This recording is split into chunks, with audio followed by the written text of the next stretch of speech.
प्रधानमंत्री मोदी आज बिहार की महिलाओं को बड़ी सौगात देंगे। बिहार में आज एलचे होगी मुख्यमंत्री महिला रोजगार योजना। 75 लाख महिलाओं के खाते में ट्रांसफर होंगे Rs10,000। सुबह 11 बजे वीडियो कॉन्फ्रेंसिंग के जरिए योजना का शुभारंभ करेंगे प्रधानमंत्री मोदी। पटना में मुख्यमंत्री नीतीश कुमार, डिप्टी सीएम सम्राट चौधरी और विजय सिन्हा भी कार्यक्रम में मौजूद रहेंगे। यह राष्ट्रीय महिलाओं को अपनी पसंद का रोजगार शुरू करने में सहायता करेगी। 6 महीने बाद रोजगार की प्रगति का आकलन किया जाएगा। तो बड़ा महत्वपूर्ण दिन आज बिहार के लिए। लाखों महिलाओं को सीधा फायदा Rs10,000 उनके खाते में जाएंगे। रोजगार शुरू करने के लिए आर्थिक मदद दी जाएगी। महत्वपूर्ण यह भी है कि यह तोहफा विधानसभा चुनाव के ठीक पहले है, यानी अब से 2 महीने के भीतर बिहार में विधानसभा चुनाव होने वाले हैं। ऐसे में बिहार में सौगातों की बौछार है। बिहार में नीतीश कुमार हैं और ऐसे में नीतीश कुमार की सरकार लगातार एक के बाद एक वादे किए जा रही है। एनडीए की सरकार एक के बाद एक योजनाओं की शुरुआत कर रही है और अब बिहार विधानसभा चुनाव से ठीक पहले एक बड़ा मास्टर स्ट्रोक खेलते हुए लाखों महिलाओं के खाते में सीधे Rs चयन। तो यह महिला रोजगार योजना आखिर है क्या? शुरू करने के लिए आर्थिक मदद दी जाएगी। Rs10 महिलाओं के खाते में दिए जाएंगे।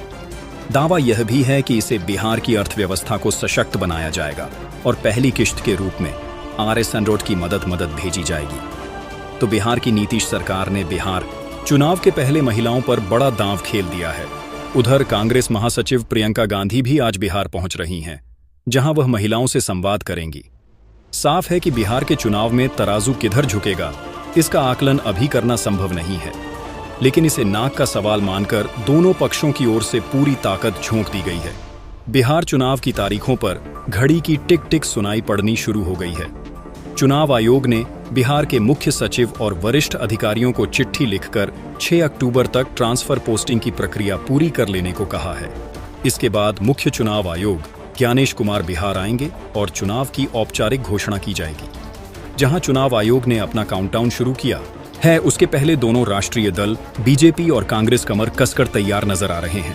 बीजेपी ने आज केंद्रीय मंत्री धर्मेंद्र प्रधान को बिहार चुनाव में बीजेपी प्रभारी बनाया, तो केंद्रीय मंत्री CR पाटिल और यूपी के उप मुख्यमंत्री केशव प्रसाद मौर्य सह प्रभारी नियुक्त हुए हैं। आदरणीय मुख्यमंत्री नीतीश कुमार जी की सफल नेतृत्व पिछले 20 सालों में वहां हम दायित्व में हैं। एनडीए की सरकार है। माननीय प्रधानमंत्री जी की सहयोग, दूरदृष्टि और उनके नेतृत्व और नीतीश कुमार जी की नेतृत्व दोनों मिलकर बिहार में फिर लोगों ने हमको सेवा करने का अवसर देंगे। यह हमारा स्पष्ट विश्वास है। इस बीच 85 साल बाद पटना में कार्य समिति की बैठक और बिहार से अति पिछड़ा न्याय संकल्प पत्र जारी करने के बाद कांग्रेस ने घोषणा की है। सांसद प्रियंका गांधी शुक्रवार को महिला संवाद के लिए बिहार पहुंच रही है। कल एक संवाद का कार्यक्रम है। महिला संवाद में प्रियंका गांधी जी आएंगी और कल ही 3 बजे मोतिहारी में आदरणीय माननीय प्रियंका गांधी जी का जलसा आम से वह खिताब करेंगी। कांग्रेस ने बिहार में कार्य समिति की बैठक के बाद जहां अति पिछड़ा आरक्षण और महिला जैसे विषयों को जोर शोर से उठाना शुरू किया है, तो वहीं वोट चोरी उसका सबसे फेवरेट टॉपिक है। बीजेपी के लोगों, तैयार हो जाओ, हाइड्रोजन बम आ रहा है। कांग्रेस दावा कर रही है कि राहुल गांधी के द्वारा वोट चोरी के कथित खुलासे से डरकर ही चुनाव आयोग ने वोटर लिस्ट में नाम जोड़ने या काटने के लिए आधार से ई-साइन करने का नियम अपनाया है। इस बीच कांग्रेस की डिक्शनरी में हाइड्रोजन बम से लेकर प्लूटोनियम बम तक आ गए हैं। जवाब बीजेपी का भी तैयार है।